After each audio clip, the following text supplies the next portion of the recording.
श्री सच्चिदानंद सद्गुरु साईनाथ महाराज की जय। जोडोनिया कर चरणी ठेविला माथा, परिसावे विनंती माझी पंढरीनाथा।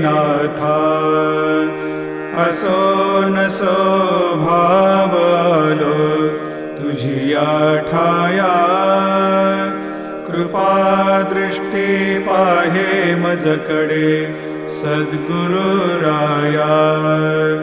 अखंडित सावे ऐसे वाटते पायी, सांडोनी संकोच ठाव थोडासा देई। तुका म्हणे देवा मा